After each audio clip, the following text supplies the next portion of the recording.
అంటూ పార్టీ పెట్టిన deputy CM Pawan Kalyan విద్యాశాఖ మంత్రి నారా లోకేష్ శాఖలో జరిగిన డిఎస్సీ అక్రమాలపై ఎందుకు మౌనం వహిస్తున్నారని వైఎస్ఆర్సీపీ జాతీయ అధికారి ప్రతినిధి మాజీ ఎంపీ మరగాని భరత్ నిలదీశారు. మెగా డిఎస్సీ పేరుతో రాష్ట్రంలో భారీ స్కామ్ జరిగిందని, ఒక్కో టీచర్ పోస్టును 15 లక్షల చొప్పున అమ్ముకున్నారని ఆరోపణలు వస్తున్నా ప్రభుత్వం స్పందించకపోవడం అనుమానాలకు తావిస్తుందన్నారు. ప్రశ్న పత్రాలు లీకేజ్ నుంచి మెరిట్ లిస్టు దాచిపెట్టడం వరకు మొత్తం నియామక ప్రక్రియపై సిట్టింగ్ జడ్జ్ తో విచారణ లేదా సిబిఐ దర్యాప్తు జరిపించాలని రాజమహేంద్రవరంలోని మార్గాని ఎస్టేట్ లో నిర్వహించిన మీడియా సమావేశంలో ఆయన డిమాండ్ చేశారు. రాజమహేంద్రవరంలో జరుగుతున్న అవినీతి అక్రమాలపై పవన్ కళ్యాణ్ సమీక్ష చేయాలని సూచించారు. డిఎస్సీ 2025 పరీక్ష రాసే వ్యక్తికే ప్రశ్న పత్రాలు తయారీ బాధ్యతలు అప్పగించారు. ప్రశ్న పత్రాలు లీక్ అయిన తర్వాత కూడా ఆ ఉద్యోగిని ఎందుకు సస్పెండ్ చేయలేదు, ఎందుకు కేసు నమోదు చేయలేదు ప్రశ్నిస్తా అంటూ పార్టీ పెట్టిన పవన్ కళ్యాణ్ నారా లోకేష్ శాఖలో జరిగిన అక్రమాలపై ఎందుకు ప్రశ్నించడం లేదు అని ప్రశ్నించారు. రాష్ట్రంలో ఏ అంశాలు చూసుకున్నా గానీ మెగా మోసాలు, మెగా ద్రోహాలు ఇవాళ జరుగుతున్నా. ముఖ్యమంత్రి గారు సుపుత్రుడైన నారా లోకేష్ గారు విద్యాశాఖకి మంత్రిగా వ్యవహరిస్తా ఉన్నారు.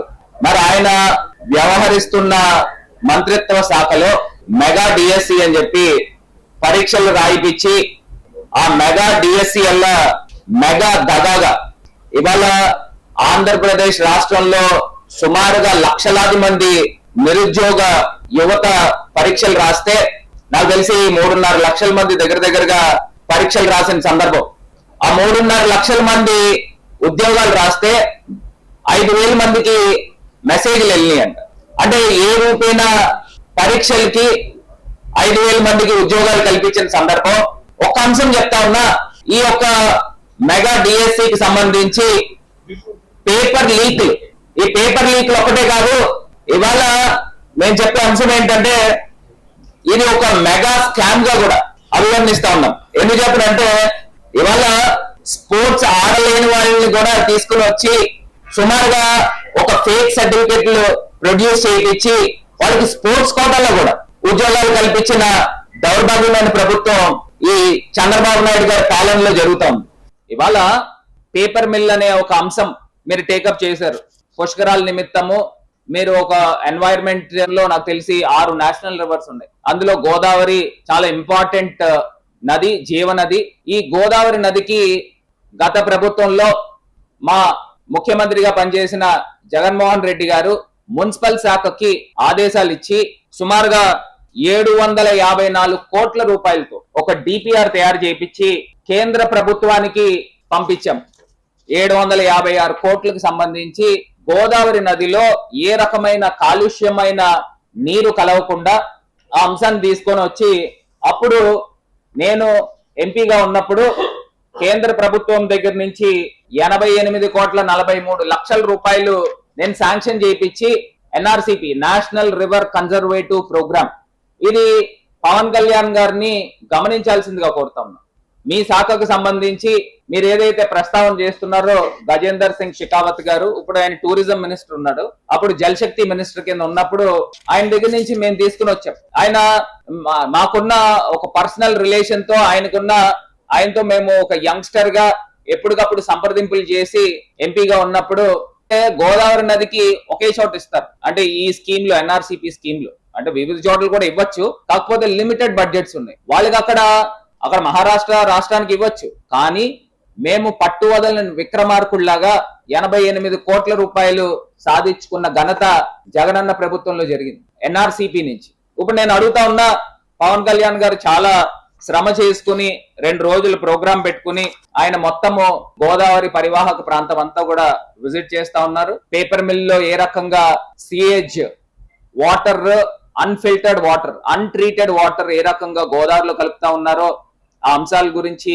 ప్రశ్నలు లేవనెత్తున్నారో చాలా అభినందిస్తా ఉన్నాం. దానిలో భాగంగా ఇవాళ పవన్ కళ్యాణ్ గారిని కూడా ఏదైతే ఎస్టీపీ ప్లాంట్ కి సంబంధించి ఆవలో ఉన్న ఎస్టీపీ ప్లాంట్ ని ఆయన సందర్శించాల్సిందిగా మీరు వెళ్ళి ఆ ఎస్టీపీ ప్లాంట్ కి వెళ్ళండి. ఆ ప్లాంట్ లో ఏ రకంగా ట్రీట్మెంట్ జరిగి ఏవైతే సీవేజ్ వాటర్ వస్తా ఉందో ఆ సీవేజ్ వాటర్ ట్రీట్మెంట్ జరిగి గోదావరిలో వదలాలి. మొత్తం అంతా కూడా అవినీతి అక్రమాలన్నీ కూడా ఆ యొక్క ట్రీట్మెంట్ ప్లాంట్ దగ్గర జరుగుతూ ఉన్నాయి. ఇవాళ రాజమండ్రిలో మురికి నీరు వచ్చేది సుమారుగా 80 million litres water every day వస్తా ఉంది. ఆ 80 MLDకి సంబంధించి మన దగ్గర ఉన్న ట్రీట్మెంట్ ప్లాంట్ గతం దాకా 2019 ముందర దాకా 30 MLDకి మటుకే ఉంది.